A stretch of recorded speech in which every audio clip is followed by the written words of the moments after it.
bisa bangun masjid. Apakah kita masukkan kenslet 1.000, 2.000 atau kita urunan bangun masjid, nanti dapat rumah di surganya Allah Subhanahu wa taala. Tentunya kita tetap berharap bahwa itu adalah menjadi bagian kontribusi kita. Tentang istananya surga, di surga nanti rumah kita kayak apa, itu urusan Allah. Tetapi paling tidak kita adalah berkontribusi membangun masjid. Apakah nanti kita dibangunkan rumah bareng-bareng untuk kita huni bersama-sama, ataukah rumah susun yang kemudian kita huni bersama-sama, itu urusan Allah. Tapi kita meyakini bahwa itu adalah bagian kontribusi kita untuk mencatatkan diri menjadi pembangun rumah Allah yang kelak kita ingin dibangunkan rumah di surganya Allah SWT. Namun Bapak sekalian dan Ibu jamaah sholat subuh yang dirahmati oleh Allah, ada banyak catatan yang kita tidak perlu risau ketika kemudian kita tidak punya dana, kita tidak punya uang untuk membangun rumah di surganya Allah Subhanahu wa taala dengan membangun masjid yang sangat megah. Karena itu Ramadan ini harus kita jadikan proyek besar kita. Ada beberapa proyek yang bisa kita lakukan, yang nanti diantaranya adalah membangun istananya Allah di surganya Allah Subhanahu wa taala di dalam bulan Ramadan ini. Apa yang bisa kita lakukan di dalam proyek Ramadan? Yang pertama, pada bulan Ramadan kita punya kesempatan membangun proyek 100 rumah atau istana di surga. Nabi SAW bersabda, "Man sholat isnatai asyrota rok'atan fi yaumi wa lailatin bunyalahu bihinna baitun fil jannah." Dan seterusnya yang artinya begini: barang siapa yang sholat 12 rakaat sehari semalam, maka akan dibangunkan baginya sebuah rumah di surga. Lanjutan hadisnya, Ummu Habibah radhiyallahu anha berkata, "Maka aku tidak meninggalkan 12 rakaat itu semenjak aku mendengarnya dari Rasulullah sallallahu alaihi wasallam." Ini kesempatan kita. Apa itu sholat 12 rakaat? Kemarin sangat keras Buya Yahya menyampaikan, sangat disayangkan ketika orang di bulan Ramadan itu rajin sholat tarawih 11 rakaat atau 23 rakaat dengan witirnya, tetapi justru tidak sholat sunnah ba'diyah isya. Padahal pahalanya itu lebih baik. Dan ini yang dimaksud 12 rakaat itu adalah 2 rakaat sebelum subuh, 4 rakaat sebelum zuhur, 2 rakaat ba'diyah zuhur, 2 rakaat ba'diyah maghrib, dan 2 rakaat ba'diyah isya. Ketika selama 1 hari 1 malam kita genap 12 rakaat ini, maka Rasulullah sampaikan bahwa kita akan dijanjikan bunyalahu bihinna baitun fil jannah.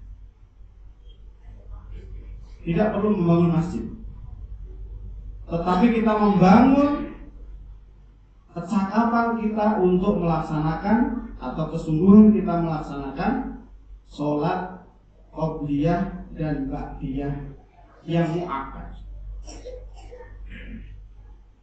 Termasuk kita mengingatkan jemaah sekalian dirahmati Allah, ketika kita masuk di dalam rumah seseorang, tentunya kita mengetuk pintu assalamualaikum dan adab-adab yang lainnya.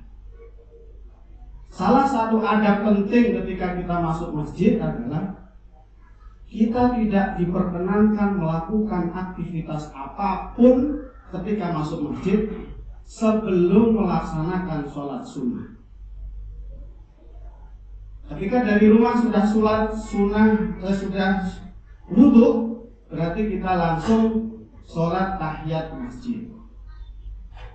Ketika kita belum wudhu dan ternyata kita wudhu di masjid, maka kita sebaiknya mendahulukan untuk sholat syukrul wudhu.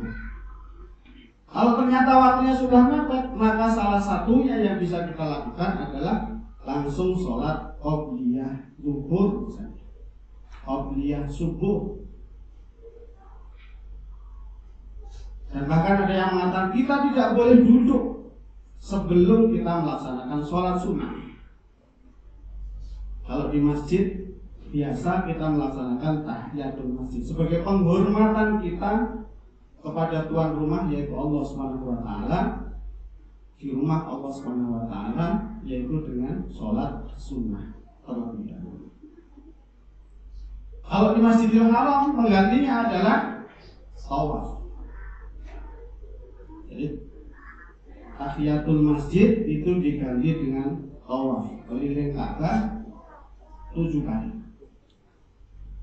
Ini adalah bagian dari kecerdasan kita ketika kita tidak mempunyai finansial yang cukup, tetapi kita ingin investasi rumah di surga Allah. Salah satunya.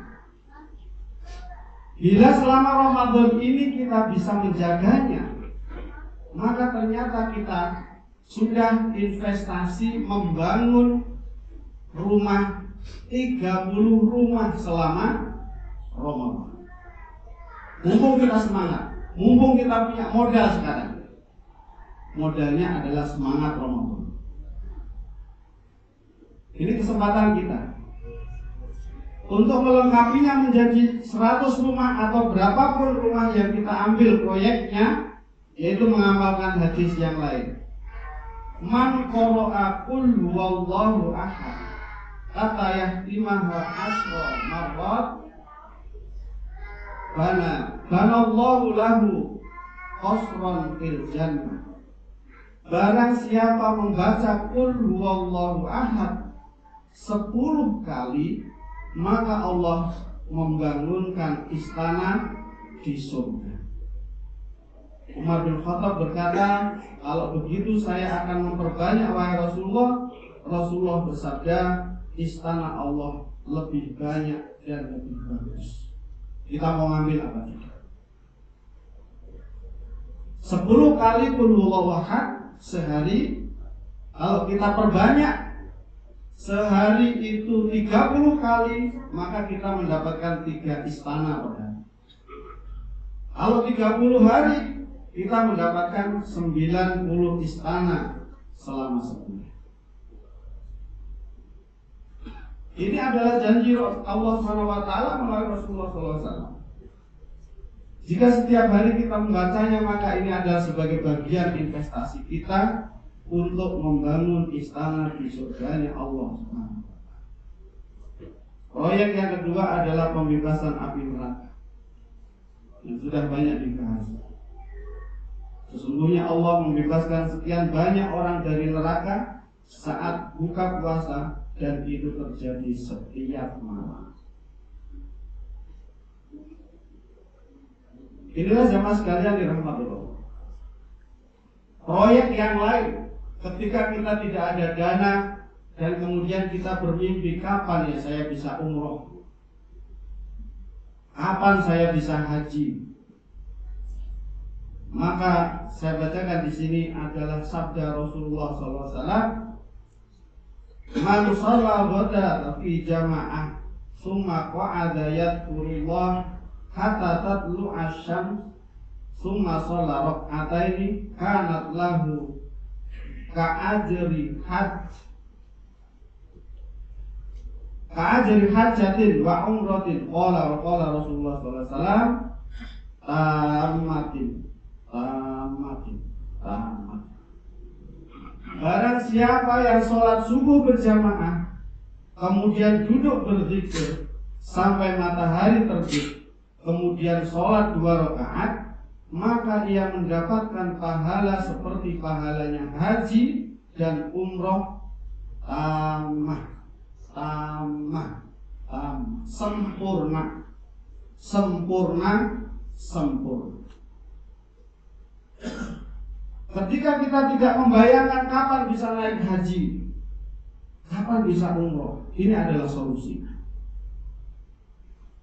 Solusi bagi orang ekonomi menengah ke bawah tidak punya biaya untuk mendapatkan pahala haji dan umroh adalah kita menjaga ibadah subuh, kemudian berzikir tanpa bermaksiat kepada Allah atau sambil tiduran, menjaga tidak bercengkrama yang tidak bermanfaat, kemudian menunggu waktu syuruk beberapa menit, kemudian sholat 2 rakaat, maka itu adalah mendapatkan pahala haji atau umroh sempurna. Dan di dalam keterangan yang lain, riwayat yang lain disampaikan penjelasannya adalah akan dihapuskan dosa-dosa kita sekalipun jumlahnya sebanyak pasir di pantai atau di lautan. Yang terakhir, pertanyaannya, proyek Jum'ah Berkah, terutama bagi yang sudah menikah. Barang siapa yang menggauli istrinya, man ghasala yaumal jum'ah waqtasila, dan seterusnya. Barang siapa menggauli istrinya pada hari Jumat dan mandi menyiram sekujur tubuhnya, lalu ia pergi sholat Jumat pada awal waktu dan mendapatkan awal khutbah dengan berjalan kaki dan tidak berkendaraan, lalu duduk mendekat kepada imam untuk mendengarkan khutbah dan tidak berbicara atau berbuat sia-sia, maka setiap langkahnya dicatat menjadi pahala puasa dan ibadah 1 malam, ibadah malam 1 tahun. Ini adalah sebagai solusi Bapak sekalian rahmatullah bagi yang merasa berat untuk puasa. Ada beberapa amalan, salah satunya adalah memberikan iftar bagi orang yang berpuasa, maka kita mendapatkan pahala puasanya orang yang berpuasa ketika kita kasih bukaan. Dan salah satunya adalah tadi dengan amalan Jumat tadi yang mudah-mudahan kita bisa lakukan untuk berhitung, mengkalkulasi selama Ramadan ini pahala apa yang akan kita raih. Mudah-mudahan Allah memudahkan kita untuk berinvestasi dunia dan akhirat. Al-afu minkum wa billahi taufiq wal hidayah. Wassalamualaikum warahmatullahi wabarakatuh.